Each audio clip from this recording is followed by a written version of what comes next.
Argos will win for you.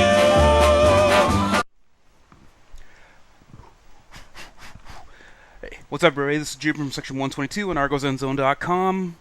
Coming off the bye week, coming into Week 8. Argos have got 2 games in 5 days, so let's hope they've been training hard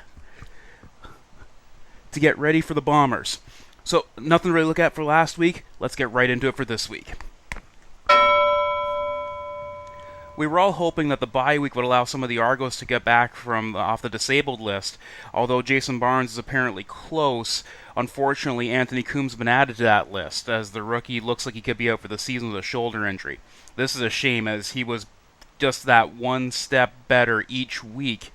Good for one big play a game, so that's really disappointing. But here's hoping he rehabs hard, comes back bigger, stronger, faster for next year.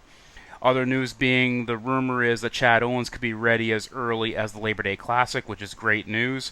The Argos are playing 2 games in 5 days, so they're going to need all the bodies they can get. And they're playing a very physical, very unpredictable Winnipeg Blue Bomber defense here at the Rogers Center on Tuesday. It'll be really interesting to see what type of game plan they come up with to keep the monster EJ Kowali out of Ricky Ray's grill.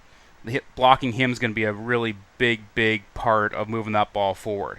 I can't stand Johnny Sears, but you've got to be aware of him in the Bombers' defensive backfield, as he will make plays, legal or otherwise. So they'll have to account for him as well.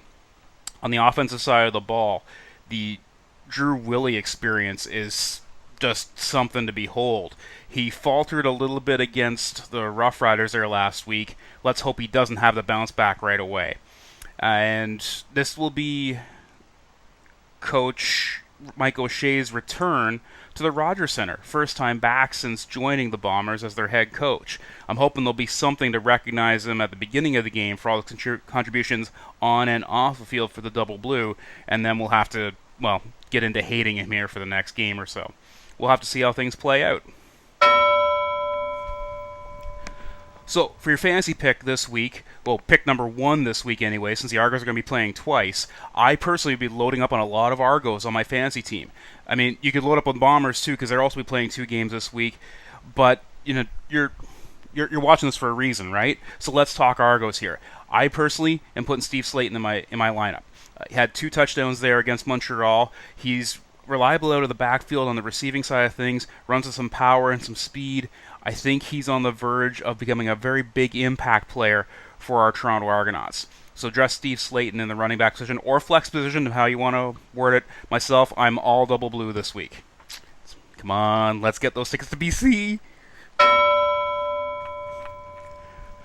So your prediction this week, I'm expecting an air show coming on both sides here. I'm expecting Ricky Ray and Drew Willie to light it up with big yardage coming through the air with a lot of scores happening on both sides. I think it's going to be a bad day for the defense on both ends. So I'm expecting a big one. So let's go with let's go 52-48, because that would just be an absolute blast. Right? So that'll wrap up Week 8 here for ArgosEndzone.com. Hope you had some fun. Make sure to comment below on what you like or didn't like, and we'll keep evolving everything for you. As always, you know the Twitter, Facebook, and YouTube. Feel free to follow. We'll have some fun, all right? So, Tuesday night, Rogers Center. Be there. The Argos. Follow the Argos on Twitter, because they are promoting a $10 ticket for the game against the Bombers. Check it out. Also, follow them on YouTube, because they're giving away stuff. They're giving away tickets all season. Be there. Trust me, it's a lot of fun in person. Alright? So, feel free to stop by 122 and say hi. We're down on the front row. So, this is Jube from 122 and ArgosEndzone.com saying we ride the rail, and we ride it hard.